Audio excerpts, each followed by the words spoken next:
Добрый день. Гуляли с котиком, пришли. Жара, уже у нас духота, жара.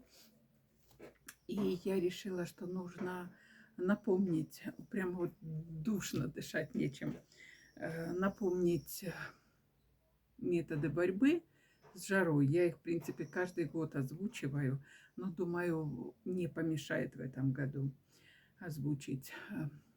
Смотрите, Дима Билан, я читала его интервью лет 10 назад, если не больше. Он говорит, я когда вот жарко ложу, он же в майках там прыгает, ложу майки в холодильник, в морозилку, сухие, и надеваю, вот становится там, если прям не в моготу, не то, что каждую минуту. Ну, в общем, время от времени, так я скажу, надевает майку из холодильника. Девочка одна просто под краном смачивает футболку, надевает на себя тоже вариант. Потом смотрите, китайцы, у них у всех повязаны платки.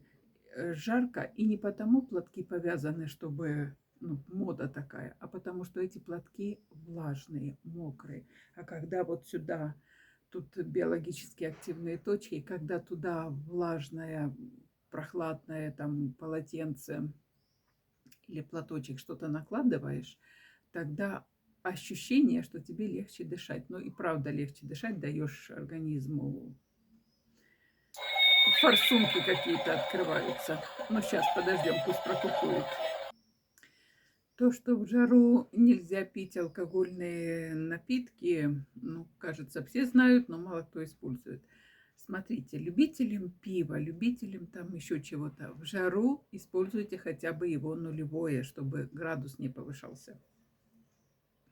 Вкус будет пива, но вот это дополнительной нагрузки на сердце, на сосуды не будет. И вообще старайтесь в жару, вот опять по аналогии, да, в Узбекистане, во всех этих странах, где жарко, люди сидят в ватных тулупах и пьют чай. Почему пьют чай? Потому что, знаете, это проще, наверное, о холодном сказать. Когда вот холодно и облить руки, ноги холодной водой, организму дается такой сигнал, что холодно, нужно включать обогрев. А когда вы в жару, там жарко, и пьете, ну пусть не горячий, но теплый чай, я не знаю, как насчет кофе, честно, вот в жару, чтобы пить горячий кофе, как бы нет, а вот такой достаточно горячий чай, но это я, лично я. Вы можете пить просто воду, такую теплую горяченькую воду, когда пьете, то организму даете установку, что нужно снижать температуру, нужно охлаждение. Вот сейчас вот мы гуляли, встретили соседку. Вот у меня большая квартира. У меня квартира трехкомнатная, и на эту сторону, и на эту окна. У нас дом хорошо расположен. У нас вот так расположен дом, и вот так вот идет солнце. То есть вот так вот солнце, ну, это только вечернее и утреннее солнце, которое не активное. А у нее двухкомнатная квартира, и окна расположены на ту сторону, на которой как раз вот утреннее и вечернее солнце, но успевает нагреть очень сильно квартиру. Ну и потом мне, например, хорошо, мне нравится, мне спальня на той стороне, моя любименькая. Я практически все время там нахожусь. Но я люблю жару. Невзирая на то, что родилась зимой, люблю жару. И вот она говорит, я с улицы практически не выхожу, сидит во дворе, у нас двор зеленый, сидит во дворе, говорит, дома вообще нечем дышать. И я пришла домой уже, вот котика покормила, и прямо аж спустилась к ней вниз и говорю, я маме, и я многим об этом говорю, но почему-то мало пользуются этим. Она говорит, особенно ночью нечем дышать.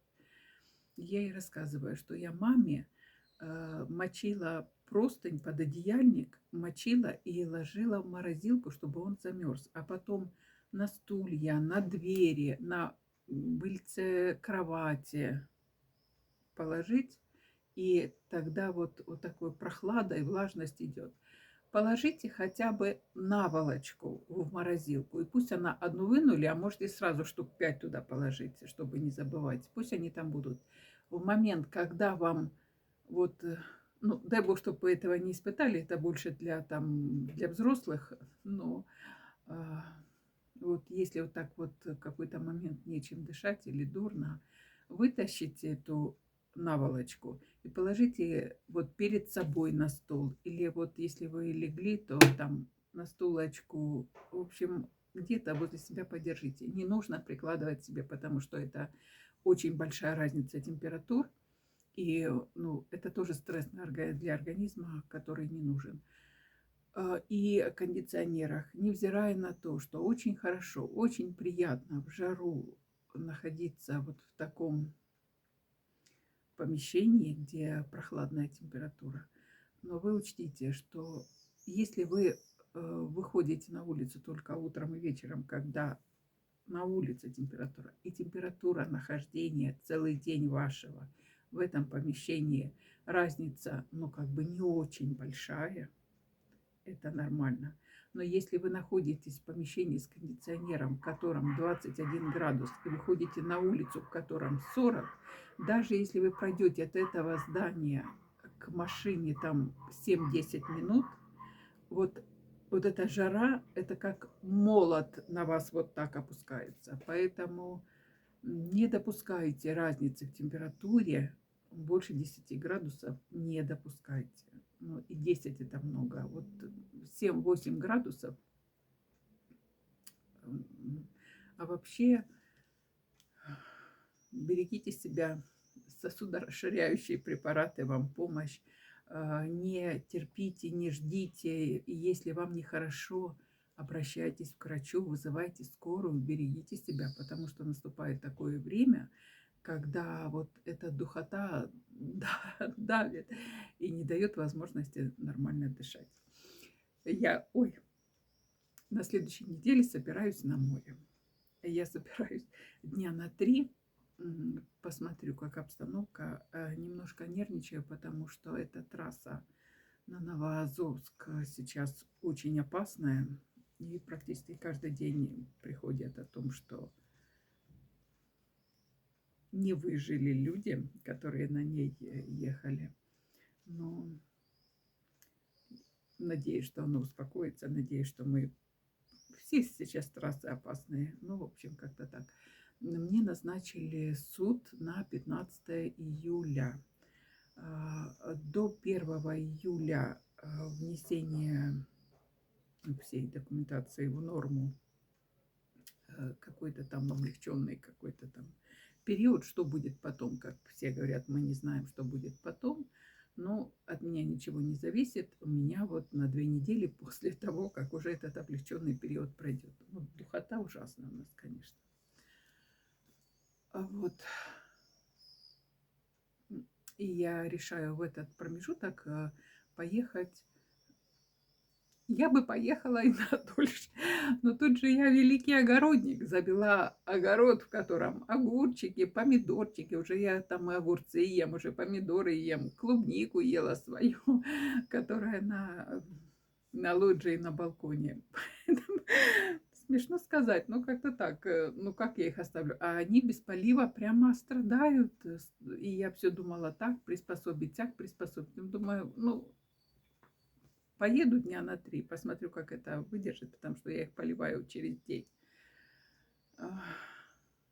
Ну, в общем, как-то так. Так, не забывайте, что если у вас что-то не нравится вам в самочувствии, то подумайте о том, как это можно исправить сначала без медикаментов. Но отказываться от лекарств – это неправильно. Если вы всю жизнь на лекарствах и решили перейти на самолечение, я как бы против этого, прям вот категорически против. Но помочь тем же лекарствам, помочь организму – святое дело. Все, духота, все, пока. Кстати, и душ тоже не прохладный, лучше теплый, даже горяченький душ, что я сейчас пойду и сделаю. Потому что, опять же, нужно дать организму такой привет, что включай охлаждение. Ну все.